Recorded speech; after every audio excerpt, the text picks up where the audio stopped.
Today we're going to be talking about our work trying to provide augmentative communication services to people with severe aphasia. This is being sponsored by the Rehabilitation Engineering Research Center in Communication Enhancement, or the AAC-RERC. Today I'm going to be interviewing several people. I'm going to begin with Karen Hucks. Dr. Hucks is a specialist in aphasia. She has been with us on this project from the beginning and provides her expertise in aphasia as well as in the research aspects of this project. We'd also like to acknowledge Carl Olson.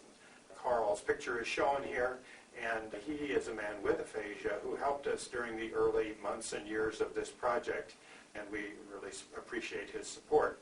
He has subsequently died of cancer, so he can't join us today and be part of this. Karen, let's talk a little bit about, before we start talking about our research, let's talk a little bit about aphasia. What is aphasia for those who aren't familiar with it on a daily basis? Okay.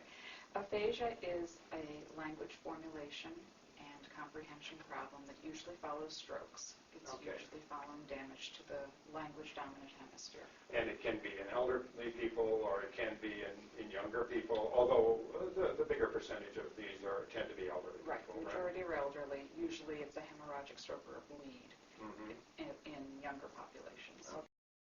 Okay. And then you'll notice, as the other people talk today, I've noticed that they will talk about apraxia as well. And what is that? Okay. Well, aphasia often doesn't occur by itself. Oftentimes you also have apraxia along with it. Apraxia is a motor speech disorder that has to do with problems sequencing the sounds in a word, whereas aphasia is a language impairment. The problem is understanding what other people are saying, or understanding the meanings of words, or finding words or sentence structures to produce language. Right. So one's a speech problem and one's a language problem. And when they come together, that can really cause a significant limitation for someone. When a person has a stroke and has aphasia, they have different residual capabilities. You want to talk a little bit about those, because we work with those in AAC. Right. The aphasia affects the person's language processing, but there are a lot of other skills, cognitive skills, that support communication that still remain intact for people with aphasia.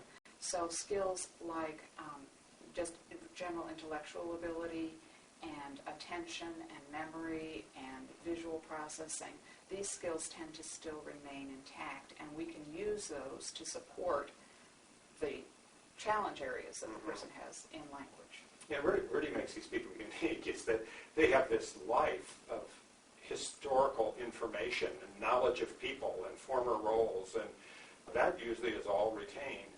Yet they must try to face going forward in their lives with this limited communication ability. And so it isn't just putting a few needs and wants and greetings in their system and calling it a day. It's trying to give them the content that they need to maintain their social network and to recapture some social roles, and you'll see that later on as well. Let's talk about the range of severity that we deal with here. Aphasia comes in all varieties. You can have a very, very mild aphasia that really the person himself or herself might be aware of, but other people don't notice it very much as a problem, to very, very severe, profound communication impairments because of the aphasia, where the person has no means of communicating. And the degree of severity can be anywhere along that spectrum, and it does change as the person recovers. Okay. So some individuals start out with a relatively significant impairment, but with treatment and time they improve so that they don't need a lot of external support. There are other individuals, however, who remain severely impaired because of their aphasia, and for years after injury, in fact for the rest of their lives, they will be living with aphasia and need some way to compensate for that. And I assume then that the intervention strategies are a bit different depending on how severe you are and what your pattern is. Right. Traditional aphasia therapy has focused on trying to restore language capabilities. And that is very effective for people in the early stages of recovery, and again, for people with mild aphasia, it's very, very effective. But for people with more severe and more chronic forms of aphasia, we really need to supplement that by giving them compensatory strategies, as well as attempting to restore as much language function as possible. So in other words, we're trying to reduce the limitation that they experience in language, but then we're also, in many cases, trying to support them in a way that allows them to communicate more effectively and so on. Augmentative communication is playing an increasing role in aphasia, although because of the language problem, we have needed to work hard to figure out ways that these individuals can interact with technology. Sometimes the listener plays a huge role, like with written choice communication. Right. Talk about that just a Very often the listener has to play a more active role in the conversation when they're interacting with the person with aphasia than they would in other conversations, simply because they need to provide possible answers or they need to provide possible interpretations of what the person with clarify aphasia. Right. So in other words, they're almost co-constructing the message, working together to get a message. That's right. That is the accurate correct message. Intent. And in written choice, sometimes you'll just provide several choices to the person, write them down, and let the person pick the one that they want. That's right. That's right. It's that active a role.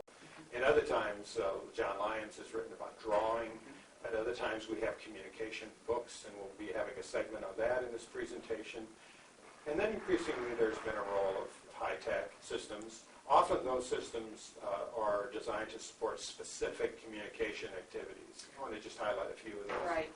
The AAC devices and systems that have been used with people with aphasia so far have primarily served specific purposes. So it's been to answer the telephone or to deliver a speech at a certain meeting. It doesn't cover the wide array of conversational interactions that people have every day. To ask for help or to do a prayer or to do Very those specific. very important activities. I'm not belittling their importance, but it's more to accomplish a specific kind of activity. One of the things that we're trying to do in this project is to explore ways to provide a more complete level of interaction support for these individuals. We're implementing it on a experimental basis, developmental basis now, using a tablet such as this. We would like to acknowledge the support of the Dynavox company in our efforts to develop these interfaces. And now we'll go and speak with the folks who are working day on, day out on these projects, and we'll talk a little bit more about the specific interfaces.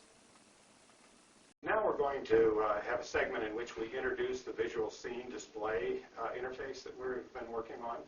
And to help us with this, we have invited Michelle McKelvey to do this. Michelle is a speech-language pathologist who's worked with persons with aphasia for quite a number of years and is currently a doctoral student at the University of Nebraska. And she is managing several of the people's experiences in the project, doing the programming for them, collecting the data from them, and so on. And so, thanks for joining us today. Let's put up a slide here. Who are these people? This is Rita and her husband Ray. Rita is the person with aphasia. She's 85 years old and had her stroke about 3 years ago. I see. And talk a little bit about her aphasia. She's largely nonverbal. She has some automatic phrases. Mainly, before we gave her system, used gestures and pointing to get what she needed. So, in other words, verbally, if she had to carry the conversation verbally, would she get much out of it? No. Okay. Non-spontaneously. Her living situation? She lives at home with her husband and a housekeeper. Okay. And then she has a daughter living fairly close, doesn't she? Yeah, she has a daughter that lives in town about 10 blocks away from her. And has she been involved with you in kind of developing the system? Yes, she's our primary informant for the system. She is. Okay, so she's sort of the AAC facilitator for the system. Now we're looking at the page of the interface. The interface kind of starts and stops anywhere.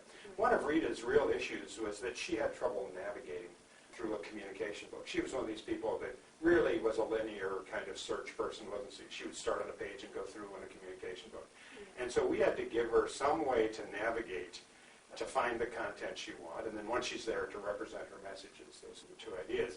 Talk about the way you've got the pictures organized around the edge of the screen here. What's that about? Well, starting with the hello button and going all the way around, those are her themes that she's able to use and navigate her own system.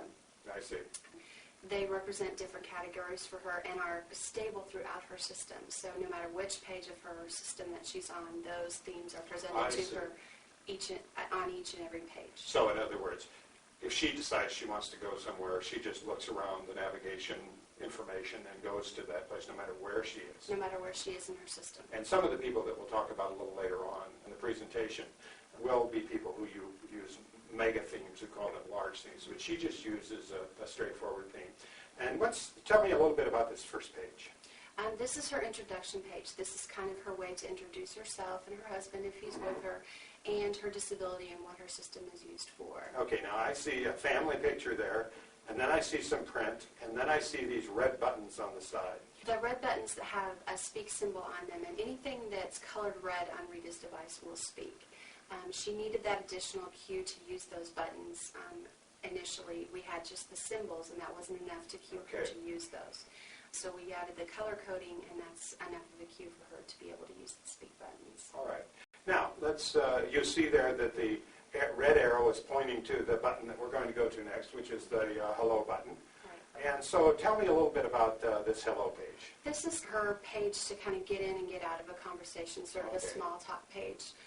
She has some responses to initiate on the purple side, and then on the blue side is her goodbye screens, ways for her to end a conversation or to get out of a conversation. Okay, and this one is a little unique in that she has these red speak buttons over here on the side as well, doesn't she? So she has buttons on both sides of the screen related to print.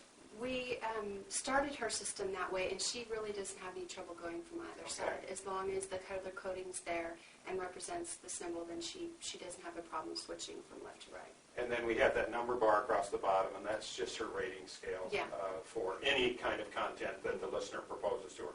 What kind of a day do you think it is today? What kind of job did your house cleaner do? Yeah. Just about anything like that. Okay, then moving on. Oh, you've got on the bottom there, you've got that green box that says hello to group. She participates in an aphasia group at a local university, and that's her specific page to greet members of that particular group. Okay, so she doesn't have that mixed up with the generic greetings. Right. And then the plus button next to that? The plus button navigates to more information, and that's one symbol that seems to have pretty automatic meaning to her. She didn't have trouble initially going with that symbol. And it goes to additional information. So really, then she can navigate in two ways. She can navigate the themes by going around the outside of the page, and then with the plus button, she goes deeper about a specific topic. Right. Okay. And those are located within the themes. We don't have any plus buttons located on the outside of our system because those aren't themes for her. Well, that's within a theme. Okay. Yes. Now, you see the red button is pointed to the picture of she and her husband? Is that yes, right? and this is her family. And so let's go to that. Here we have her family page. You want to talk about any specific features there that are interesting? Again, you'll notice that there are the navigation plus signs on either side.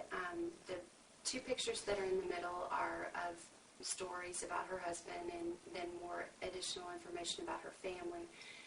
She can talk about her children. You'll notice where the red arrow points right here. Right. That's to go to their family. Okay. It's kind of interesting. What you're starting to see now in this is the amount of context that's here. Yes. So in other words, it isn't just a picture of Ray with a nice tie and a white shirt and a suit on standing in a portrait pose, but rather you got him beside a 1930-something car. Yeah. And then you've also got him in Hawaii when he served in the military. And we really go for that. We try to get, in each picture, I always got to say we're going for 4 or 5 bits of information so that at least you can have 4 or 5 turns, even if you can't go to another picture, even though Ray is there. So if she needs to say, this is my husband Ray, or communicate that, she can. We're going to pursue that plus arrow down here now, the one with the red there. Okay, and what that does is brings up her children. She has 4 children? She has 4 children. Okay. So each child is represented by a picture, and then the plus sign indicates that you can go to more information about that child. And that's what the red arrow over here on the left side indicates. That we're going to get more information about that particular daughter and her husband? Yeah, about the daughter and her husband. All right. So you go to that page, there's a few bits of information just biographical about the husband and where they live, and then their children, so she can talk about her grandchildren. So then we go down to another plus there, and that gives more about that family. So we're going deeper and deeper and deeper about that daughter's family. Okay. All right. Now, you got a little blue there. What's that about? Those are questions that she can ask her listener. We have those coded with the blue and the question mark to give them additional meaning. Originally, when we had them in the system with no blue color coding, she didn't know when to insert those into a conversation. So she'd just go down the row of her device and probably ask the question at an inappropriate time. After we had put the color coding on there, it was easier for her to identify those, and then she could put them in there more appropriately in the conversation. Yeah, it's kind of interesting. The question mark wasn't enough for her, was it? No. And I think of all our people that are in the project right now, don't you think she's the most color sensitive? Yes. She needs it the most to do quick navigation, quick movement, quick decision making, conversation. It just, the symbol alone was not enough. She needed that additional cue. So now we're back to that original picture again of Ray, and now the plus arrow is pointing to more about Ray in the military.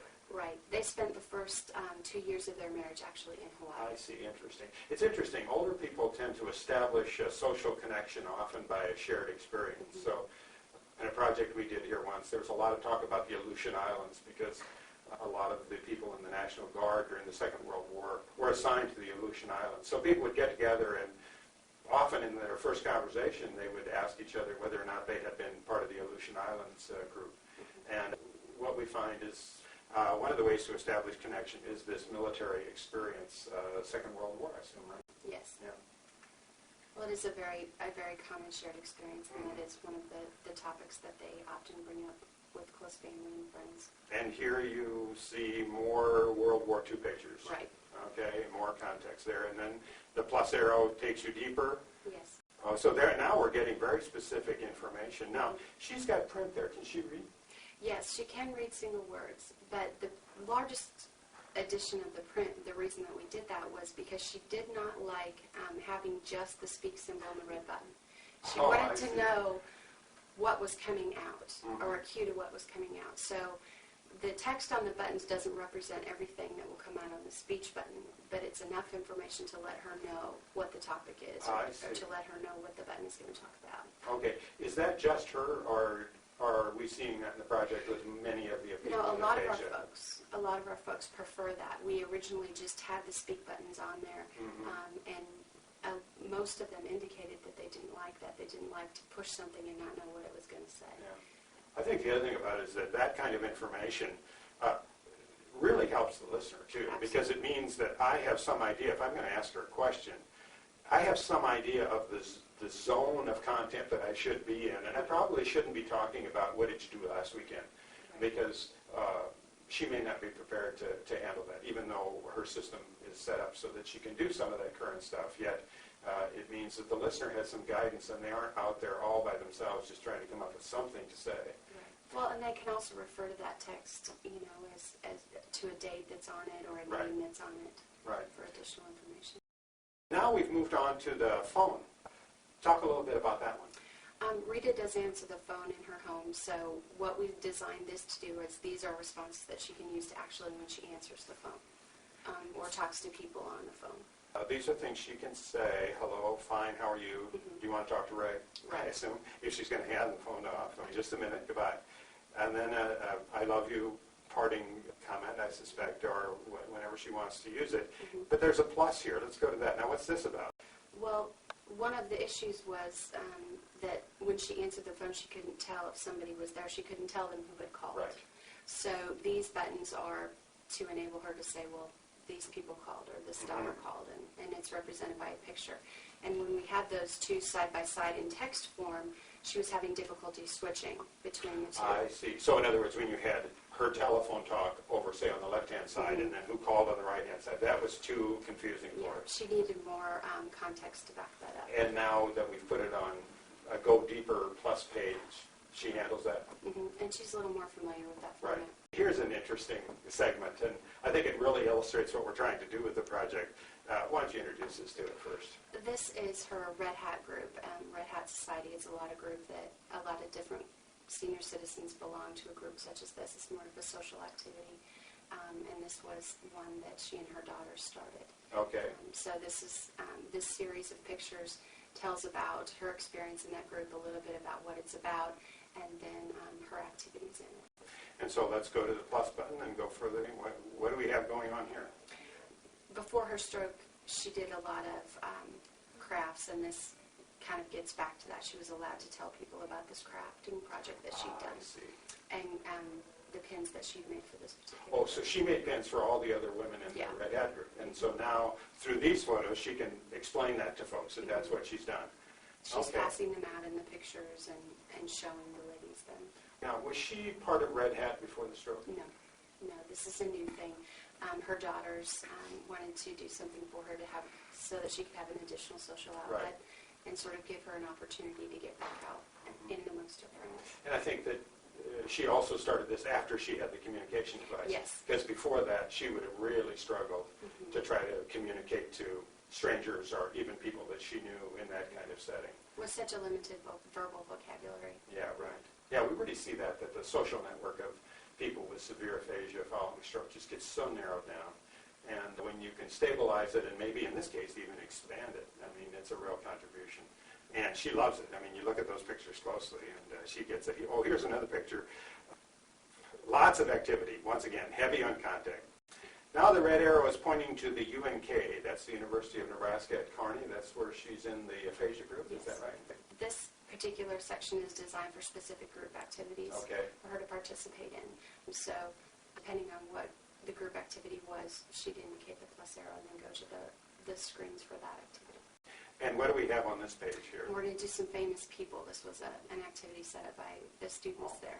So in other words, she can talk about her brothers and sisters, or her marriage, or her children, or her grandchildren, or her anniversary, or famous people. And you see that the red arrow now is pointing to famous people. So she would simply hit that, and we would then go to, okay, this is fun. Each person was asked to talk about their favorite actor or actress, and so these were the ones that she chose. And she was very clear about which ones that she wanted. And So John Wayne and Clark Gable, huh? yes. And then the blue? The blue questions so that she can interact within the group. She can, ask other group members questions for the clinicians.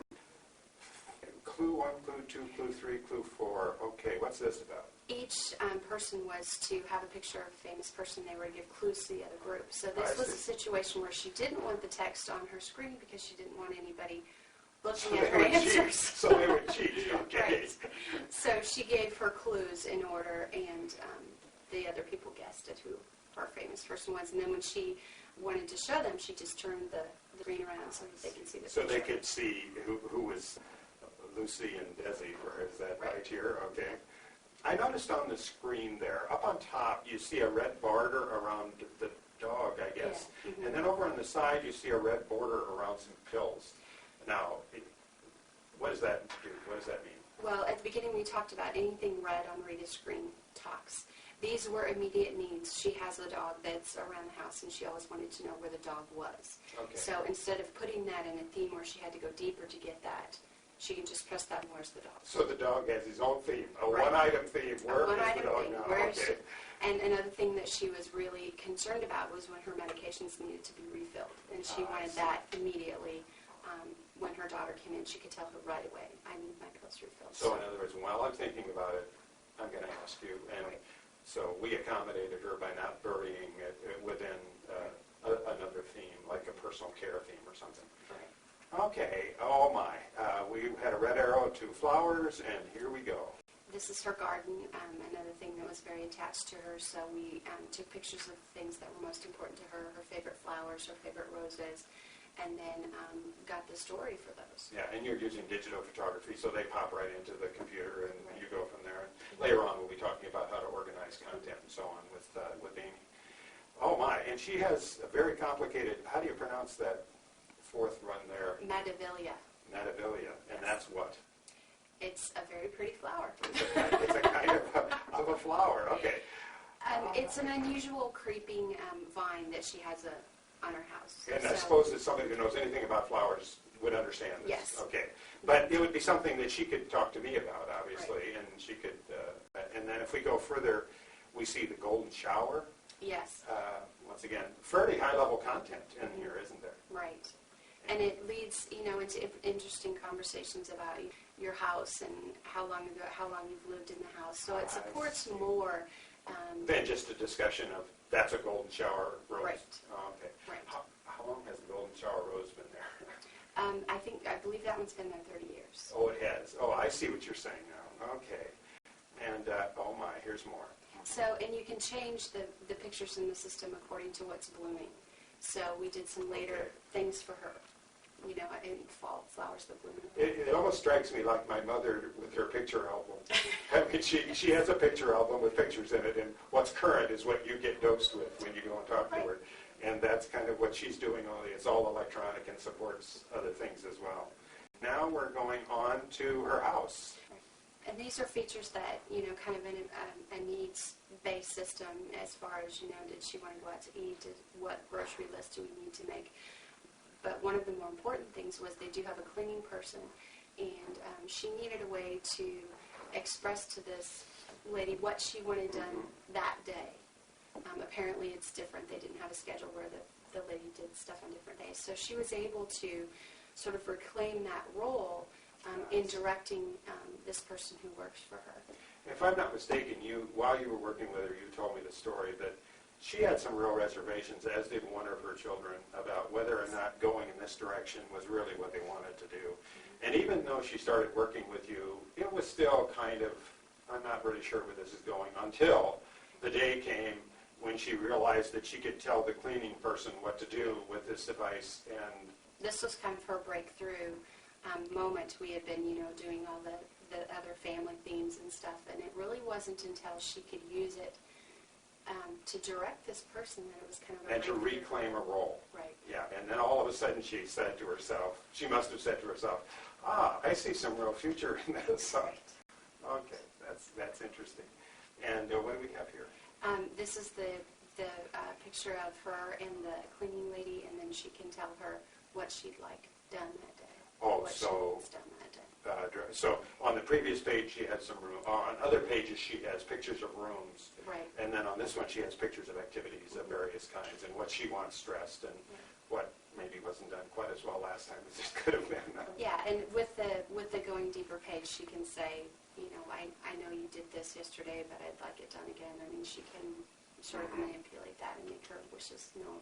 I think that one thing that I'll point out here is that, you know, we're just showing you just a few of the pages that we have here. So, well, thank you very much for introducing me to this. I appreciate it, and I personally really appreciate the work that you and Rita have done together to teach us how to do this.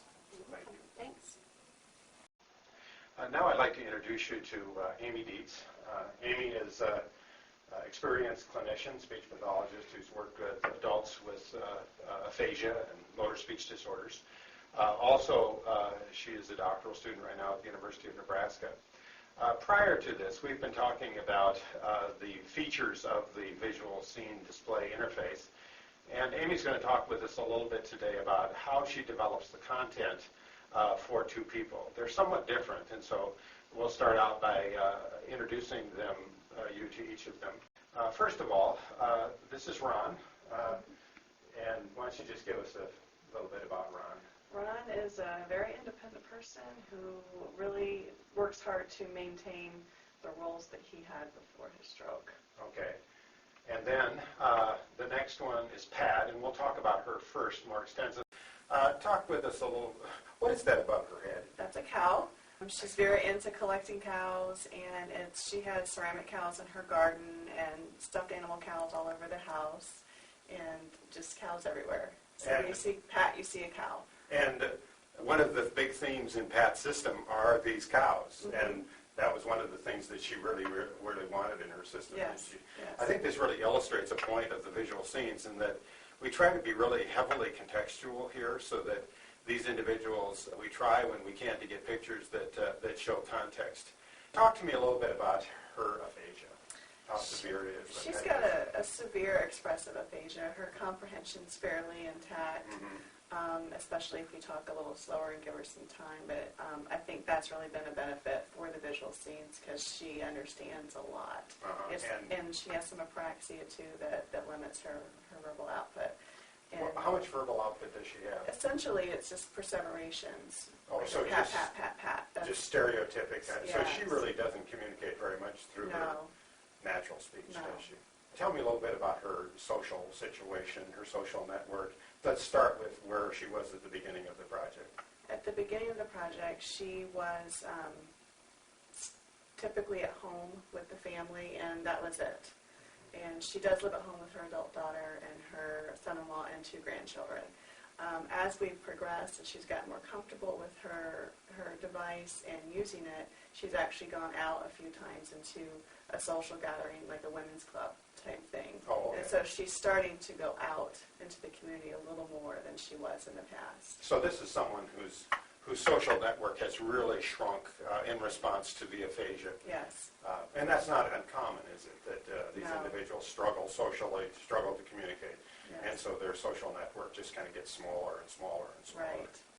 Okay, well, oh my, what do we have here? Lots of pictures. This is what we do when we first get a batch of pictures. The families have the digital cameras, and in Pat's case, her family takes most of the pictures. And when I go to develop a theme for Pat, I sit down with the family, and we go through the pictures, and they name everyone in the picture and kind of tell me who's who, and then they tell me their version of the story. So Pat's family are your informants Yes. here? Okay. Yes. And she really, then what's her role? Her role is, after I meet with the family and get the story, Mhm. I take it and I put it into the device and lay out the story as I interpret it from the family. Mhm. And then when that's done, I meet with the family one more time and have them make sure there's no obvious errors. And then once they okay it, I sit down with Pat and we go through page by page. And she's very good at pointing out what she doesn't like. It may not always be clear what it is she wants changed, and that's usually a process. Mhm. And it might be over a couple of weeks before someone realizes what it was that she wanted in there or changed. Mhm. So she does have the final say over it, but the family gives me the information. So in other words, in this picture that we have up now, that's on a computer screen, a big flat screen computer, and so you can have a lot of slides, Oh, yes. pictures up on that screen, and then as you select in on what the, say, 4, 5, 10 seminal pictures are for that theme, then you can begin to bring them up individually Correct. and really talk them through with people. So that's Yes. generally the sequence that you use. Yes. So in other words, the theme development then is on a separate computer at this point. Yes. For someone who's as complicated as... Right. That's It's on a PC editor. Okay. And then we just go through the pictures, and they tell me which ones they want to toss, which ones they want to keep, and so we Okay. try to narrow it down. Okay, so let's go through a sequence of pictures here. Okay. Give us just a thumbnail of Okay. the content. All right, this is a picture of a celebrity, I guess. I see Yes, that's Don Ho, Okay. and this is one of Pat's favorite singers of all times, and she got to meet him on a cruise that her and her husband Leroy took to Hawaii. And this, how long ago do you think this occurred? This was pre-stroke, so I would say more than 5 years ago. Right. But this is a very important Oh, yes. part of her system. Mhm. Yeah. Okay, Yes. next. And this is another picture of her and her husband on the cruise ship. Okay. And you can see in front of them there, it shows the Honolulu, Hawaii, so it gives Right. the listener or their communication partner some more context about where they're at. Right. You've got the ocean in the background. And this is a good example, a kind of an example, isn't it, where what we have here is the kind of situation where the context is added by the picture rather than just a portrait of two Right. people standing there. Right. And we try for that. Yes. I always say we like to have 3 or 4 or 5 bits of information in every picture, so Right. it isn't just the two people. Okay, then next. And then here, this is where I've taken the information from the family and turned it into a story. And I you've see. got the top picture where they're standing. Okay. They're standing here on the deck of the cruise ship. Okay. And then here on the right, you can see the text. All right. And then you do some color coding too in this? Yes, and for Pat, I simply color code the questions blue. Okay. That signals to her that she's not making a statement, that she's actually asking a question. And we build the questions right in, just Mhm. like we did for Rita. Right. So that it isn't just a dialogue that is a recitation of comments, Right. but that she can ask people. Yeah, I try to get her to pull in the listener so that they can feel like they're part of the conversation. Okay, good. And then there is a plus down on the bottom of the screen here. And Yes. what's, That's going to go to the next page. It's going to go deeper into okay, that so that's theme. the deeper strategy. Right, Okay, for her. good. And she had no trouble with the symbol plus for She didn't, going yeah, deeper. she didn't need the word more No. or anything like that. No. And then there's the numbers across the bottom, and that's just the Yes. rating scale. So Right. 1 through 10, and that's how well did you like it, what was the weather like, Right. all these kinds of things. Okay. Right. All right, then next. there we have the famous Don Ho Yes. picture again. Yes, All and right. notice the whole page is devoted to Don Ho. Right. You know, and she's very excited that she had her picture taken, and she can't imagine anyone else having a better time than she did with Don Ho Yeah. here. And this picture is the signature picture for navigation, isn't it? Yes, In other words, that's the one that represents this whole mega theme Right. of hers. Now, she's a little different than Rita. Rita needed to have all of those themes around the edge of the screen to help her navigate. Right. But Pat can use a home page and kind of a table of contents page, and so she's gone to that because she has more and more content Right. in her system. Let's talk a little bit about Pat then. I went on to Ron's image. We'll go back to Pat here. What other themes does she, let's just talk a little bit how broad her system is. The majority of her themes are in the family theme. Gatherings for Christmas. Okay. Halloween is a big thing because one of her grandsons decorates the basement, has a big party, and so there's tends to be the majority of everything's in her family theme. Right. She does have a theme for her hobbies, which includes the cows, Mm-hmm. and she collects salt and pepper shakers and other things like that. So she's Okay. got some hobbies that she Uh-huh. likes to share, and that's Okay. Any other themes? the other. She has another theme that is more wants and needs, things Okay. around the house. Just kind of basic things Basic that you would needs expect. that Okay. she can't communicate otherwise because she just points and her family gets agitated because they don't know what she wants. And that was a big theme in this family, wasn't it? Mhm. Was having her find ways to communicate so they could understand her, to reduce the stress level Yes. of having her live in their home and then not knowing what she wanted and that kind of thing. And those themes, it's not just, you know, I want this, I want that. There's pictures of her doing laundry. There's pictures of her cooking. Right. And so we tried to make it contextual so that she could just point to the picture and the family would know it has something to do with the laundry. Okay. So. Well, let's go on now and talk about Ron. Tell me a little bit about Ron in terms of his aphasia to start with, and his Okay. ability to communicate. Ron is very different than Pat. He has a lot of output, a lot of verbal expression, but there's not often a lot of content there. In order to understand what he's telling you, he has to use a lot of props. He'll bring newspaper articles, he'll bring pictures, and he'll bring all kinds of things to support that. So in combination with his output and what he's able to tell you with his low-tech system, you eventually get the message. But And he has a lot of output. Yes. He really tires his listeners out Yes. if he's struggling because he continues to talk and talk and Yes. talk and go over the same content. yes, and he tends to have a lot of disability talk. Yeah. If he What gets, does that mean? when he has a hard time, he goes back to, oh, I'm sorry, I have this problem, and then it goes on to this long spiel about how he has a hard time Right. and why. And none of it relates to the topic None at of it. hand. Okay. Social situation? He lives at home. Oh, he does. He Okay. still drives, Oh, he does. even though he has right hemiparesis. Uh-huh. He's very active, very independent. I mean, he still drives to Colorado for vacations. Mhm. He camps out in the back of his little SUV that he has, and so he's a very active person. I see. He does not stop. Okay. And now, his situation is different than Rita's and Pat's in that when you, and here's a picture of the two of you sitting in front of your flat screen TV, or computer screen rather, and he really provides what percentage of the content for his own themes. Now, sometimes it's a long struggle to get that done, but I'd say for all but one theme, he's provided all the information. oh, he has, okay. Yes, and yes, it has been a process, and there is one thing where some friends provided some information, and we'll Okay. talk about that. But in other words, he eventually can get the content to you. It's just that process is too cumbersome for listeners to put up with, and that's why he's gone to this system a little bit Right. more. So here are the two of you sitting, looking at the screen. Then, as you do otherwise, you bring up an individual picture. Right.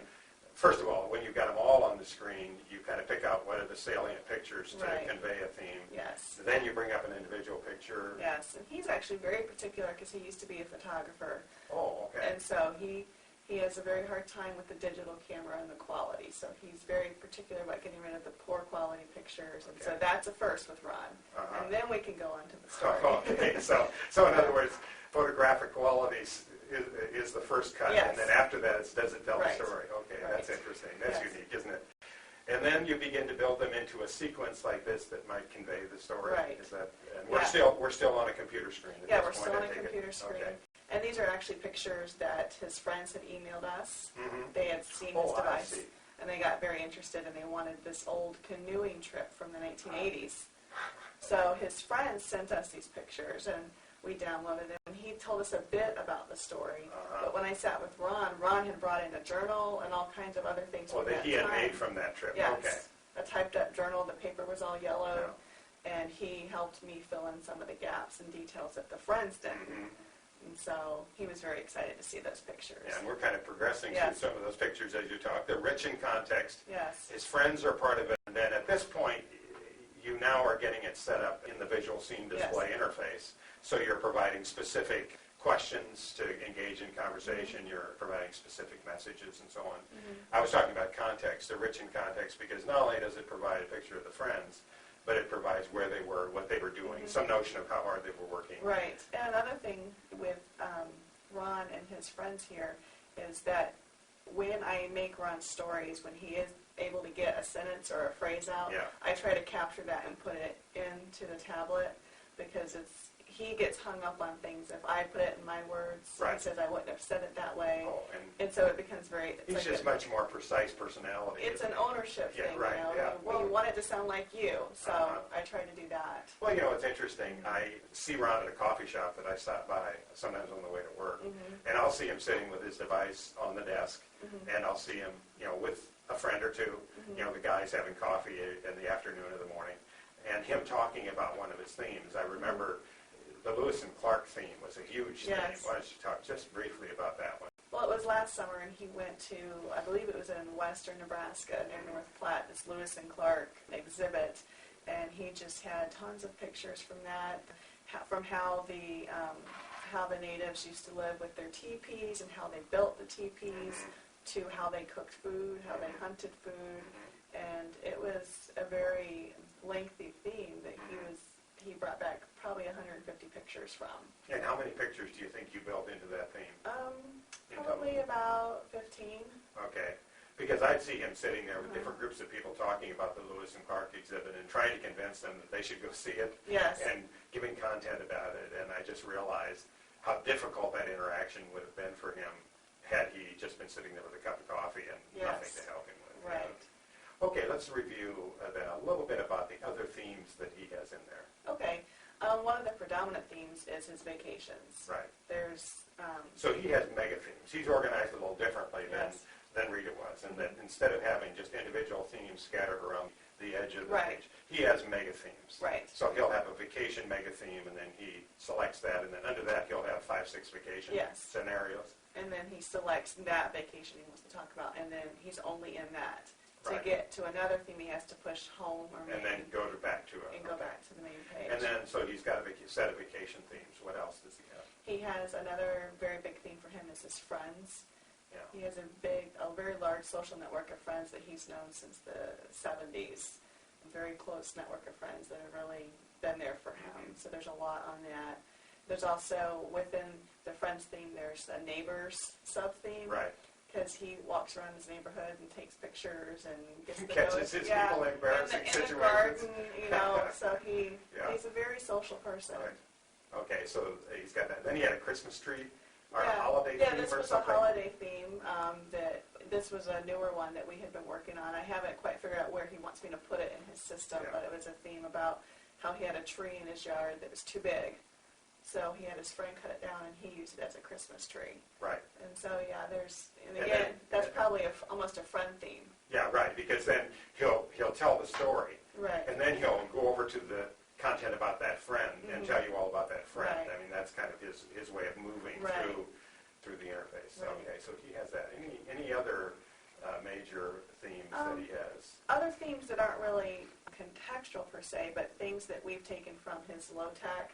Like he has a pocket calendar with all kinds of things in it, and I've turned that into a theme. That way, instead of getting all these things out and trying to find where this calendar is, he can just go right on the device and talk about years. It's very important for him to say when things happened and how long things known someone. It's calendars, it's years, it's maps, it's days of the week. It's specific people who do specific things, and so we transferred some of that content over. Okay, well, thanks for your time. Sure. I appreciate that you're kind of illustrating. I think that it's one thing to design an interface. I think it's another thing to try to figure out how you're going to develop the themes and program the themes and get the content that people want, and reflect their individual capabilities and, in his case, obvious preferences. Right. So thanks a lot. Sure. Now I'd like to introduce you to Christy Weissling. Christy is a clinical faculty member here in our department and specializes in the area of aphasia, supports us in this visual scenes project as we try to prepare people to become ready to use the visual scene display technology. In addition, she also has come up with a lot of ways of incorporating aspects that we have, our features that we've used in the visual scene display into more low-tech options, realizing that a lot of individuals will use low-tech options some of the time or nearly all of the time. In addition, Christy is an ongoing doctoral student at Nova University in Florida, and she's in the middle of a dissertation there, right? That's correct. Okay. Well, thanks for being willing to talk with us today. What I'd like to do today is just kind of talk first about how you tend to get people ready to utilize the features that we have in the visual scene displays in their low-tech options and in their and then get them ready for the technology. So going to this first slide here, I wanted to talk a little bit about that and what you try to do, and you put that in their books. What are you doing here? Well, usually the first step is that we try to incorporate augmentative communication into the context of the therapy session itself, and use the therapy session as the context. In this particular slide, we're showing how we're introducing rating scales, and the person with aphasia is telling us how they felt about today's session, what they thought about the pictures or the stimuli we used, because sometimes people with aphasia have definite preferences or ideas about the pictures and whether or not they seemed clear to them.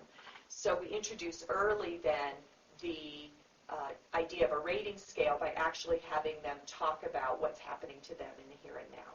Okay, and we use the rating scale in the visual scenes technology as well. Mm-hmm. That's kind of interesting that you have the ability to use the rating scale established early, and then that allows them, even if they have really limited communication ability from a spoken point of view, but it allows them to tell you about their preferences and about how well they think something represents an idea or a concept or a person. Mm-hmm. Okay. In this next slide, we have some other context and therapy materials here. Right. In this slide, we're trying to get the person with aphasia to tell us or control what's happening in their environment. Okay. So they can tell us that they'd like to stop this particular therapy procedure at this time. Okay. They want to keep going. They need some pause time. Okay. Or they need a drink of water. This particular visual was used with a person who had aphasia and apraxia. Mm-hmm. And so they were doing some kind of intense apraxia therapy, and we wanted to give them the opportunity to tell us if they needed to stop. It was getting a little too many repetitions versus no, they wanted to keep going. They felt they could push forward with it. And so this was a way to introduce the idea of using alternative communication to control what's happening around you. It's interesting. I hadn't thought that much about that before, but the whole idea that someone who participates in therapy, someone with aphasia who participates in therapy, they have a role there, and the person who's helping them has the role. And what we're doing here is we're really helping them manage their role a little better by getting their preferences and their desires regarding how a session is being managed out on the table and so on. So, okay. And of course they can use this in other settings too, I'm sure. This looks a little something like we might have on one of the visual scene displays. What do we have here? We used this particular visual with a person with aphasia who is in a traditional kind of semantic treatment approach where we're using some semantic fill-in-the-blanks that most aphasia therapists are very familiar with. You know, I sleep in a, and you fill in the blank. In this case, we took that approach and we individualized it to her preferences. And so we had her family and her choose or tell us restaurants that they frequented in the area, and we put together this visual for her to use, and then within the therapy we actually used the fill-in-the-blanks. I want to eat at, let's go to, are we eating at, as stimuli then to bring in the pictures that we have on the visual. So this is really one of the benefits of increasing the contextualization of therapy, and that you can use appropriate personal contextual information in the therapy activities that you would in traditional aphasia therapy. In addition, then, you've got those very images ready to go into their communication book or into a high-tech device later on if that's what's necessary or if they get to that point. And what they're doing is they're learning about real-life preferences that they might wish to use later on. Where'd you get the images? We took some of these images off of the internet, and some of them we had to scan in because they were local establishments that weren't on the internet, so we took them out of the phone book or wherever we could find them. Much the same way that we do in the other areas. And once you've done it, then we can just use them. That's nice. Yes. Now we have a communication book. It looks a little bigger than the one we have here. What are you illustrating here? I'm really trying to show how this particular person is using a tab system to get through the notebook. And many times therapists will put together a communication notebook and they'll use tabs for the person with aphasia to navigate. In this case, we've done something a little different with the tabs. So if you go to the next slide, we can see that we've used real pictures on the tabs so that the person can see a more representative picture of what the information will be under that tab. Why don't you talk a little bit about the problem of navigation? I look at the people with aphasia as really a couple of issues. One is how do they symbolize the messages that they want to communicate? And then the other is how do they find them? And it seems that persons with severe aphasia struggle more to find the messages or the representations of their messages than to use the messages themselves. So why don't you talk a little bit about the navigational difficulties that someone with truly severe aphasia has when they're facing a communication book? Well, oftentimes they will either randomly open the book and start to page forward, missing all the information at the beginning of the book, or some persons will go to the front of the book and just start and go page by page, which is very inefficient. Right. And oftentimes, because they're trying to kind of move themselves through the book, they won't really be able to use recognition because they keep scanning more quickly without going through every item. So it's really inefficient, and oftentimes they end up not finding what they needed to find anyway. Yeah, we've had quite a number of people who participated in the Visual Scenes project who've been linear scanners from their navigation. So they start with page one and they start wherever the book happens to be, and then they just go page by page by page by page until they happen to recognize the right thing, if they're fortunate. Often they don't. And it just seems like their language system doesn't support them, the categorical organization of information. Is that common, or do people kind of divide? Some people handle the categorization pretty well. Some people struggle with that. I think that it's very, very common that persons struggle with navigating through the information. Even persons that have more language abilities will struggle with the categorization because it's so semantically loaded. Well, that's a pretty high-level language activity, isn't it? It's ironic that we sort of use that high-level language activity as a way of augmenting people who struggle. And that's one of the reasons that we go into the visual spatial system, which we're using. An example here where we have the picture tabs on the sides of these pages, and if you sit down, you can look across them and you can see the one that relates to follow up on the example here, the food or the restaurants, by a signature image that represents a whole category of things. And I think you talk about that a little bit later on. Here you have a lot of people in different situations. Right. Well, in this case, what we've tried to do is to approach what the pages within the notebook look like so that they look a little different probably than a traditional notebook. In this case, we've set up this page to represent a person in the life of the person with aphasia. So this person has a son, who's Justin, and we have put together a series of pictures about the son that represent favorite activities or recent activities that are of importance. So instead of just listing, I have a son who's 10 years old and his name is Justin, we've put together kind of a collage of information about him so that more conversation can occur with a partner. So the partner might look at the picture and say, oh, that looks like a big dog that you have there. Okay. And so that more transfer and more Right. information and social interaction can occur than would occur with just, I have a son, his name's Justin, Right. he's 10 years old, and the listener is sitting there going, oh, well, does he play sports? Does he? Right, right. They have to kind of guess. In this way, you can see that Justin plays basketball, and he must like to swim, Right. and he goes fishing, and so the listener already Right. has a lot of information to kind of communicate with the person with aphasia. Right. A couple of things that strike me here. One is that you're beginning to go heavily into personal context. And this can be used in traditional therapy. It can be used in a communication book. It can be used in an electronic device. So that's one thing that I've noticed here. And the other is that it really guides the listener. And you always talk to me about that, okay? Be sure that you include content on these pages so that the listener is helped out. Do you want to talk a little bit more about how a page like this or some other page might be used to help the listener?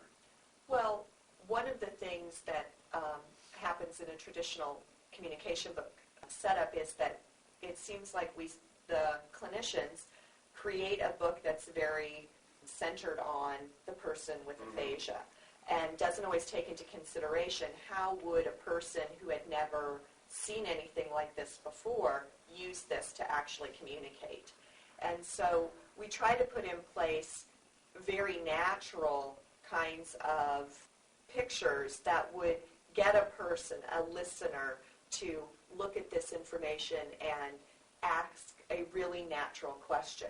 So we try to pick pictures that are action-based if Right. we can, rather than like portraits where, what are you going to say about a portrait other than who's that, who's that, who's Right. that. In this case, if we look at these pictures, the first picture we have Justin driving the jet ski with someone else behind him. So it's an action kind of picture where we're going to get probably more questions. Well, wow, he's driving, he's awfully young, Right. where were you, that kind of thing, Right. rather than if we just had Justin standing there, we Right. wouldn't have as many things to talk about. And so we're trying to also play upon very natural interactions that the listener would have, that the listener would look and naturally ask.